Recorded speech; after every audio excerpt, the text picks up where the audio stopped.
What's up, dude?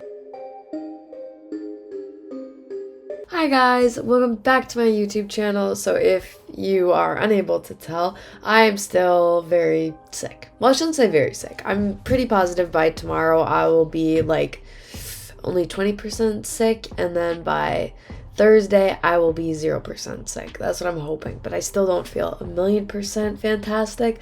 So in this case, it's not a long one, not a short one. It's somewhere right in between. And if you're wondering if this is the same hoodie that I wore yesterday, yes, it is.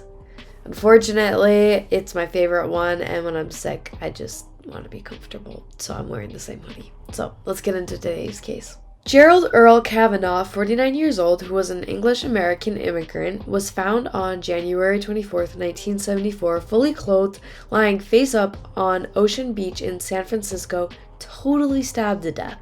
He had self-defense wounds, so we know that he tried to resist the attacker, but he was unsuccessful. Very little known is actually known about Gerald's personal life. Joseph Stevens was rejected by the Vietnam War Draft Board for military service due to his alternative lifestyle. Joseph was a gay man. His father kicked him out due to this lifestyle that he was living. He was originally from the Bay Area suburb and then moved to San Francisco when he was 19 after getting kicked out. He was employed at a local club as a female impersonator and comedian. So he did drag.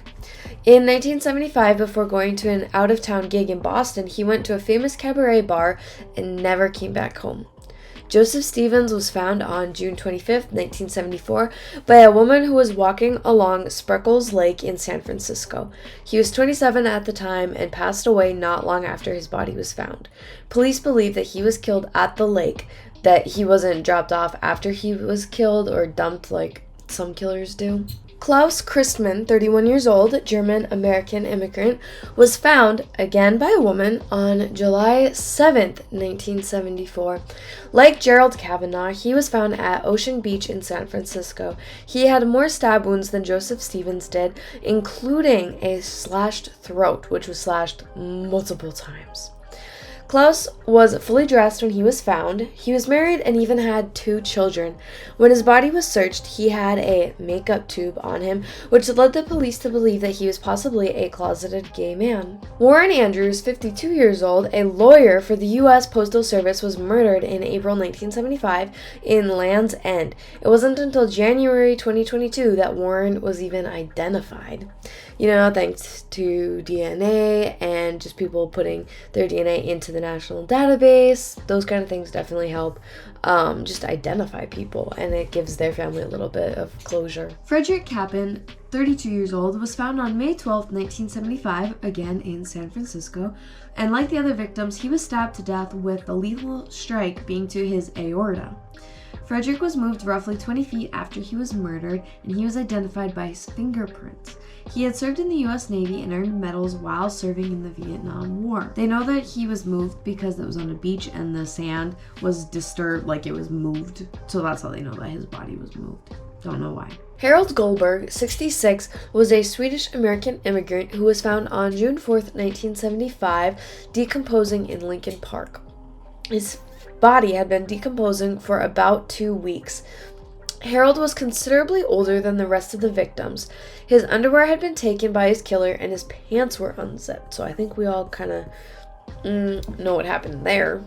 Some witnesses who saw a tall, lanky black man between the ages of 19 to 21 years old. So the Doodler, he would go up to men, more than likely gay men, and talk to them, charm them, and then peel them away. Or first, before he would do that, he would sketch them because he was artistic, and then he would peel the guy away, preferably to have relations, and then would end up murdering them. So that's how he got the nickname the Doodler. The San Francisco Police Department kept this case open as of May 2018, and actually I believe that it is still an open case. The cops offered a $100,000 reward in February 2019, leading to the arrest of the killer. Decades later, a revised sketch was released showing what the killer might look like today. This man is referred to as the Doodler, and like all the victims were stabbed to death, and it was sort of a common trend that these men were gay, and it was San Francisco in the 70s, so that would have meant that that area was more open to that lifestyle, that they were more open to the LGBTQ plus community. So, you know, if you were homophobic, I mean, not a great place for you to live, because they were very open to all of that. That sounds really bad when I say it like that, all of that. I just don't want to be offensive in any type of way, but they were very open and accepting of people living how they wanted to live. So like I said, if you had an issue with that, kind of a bad place for you to live. So I think this was a very common thing to see, was LGBTQ plus members being attacked like this. So, but this guy is called the Doodler, and I'm gonna look up actually why he's called that, because I don't even know. Nothing said. But that is the case of the Doodler. Very odd case. I don't know.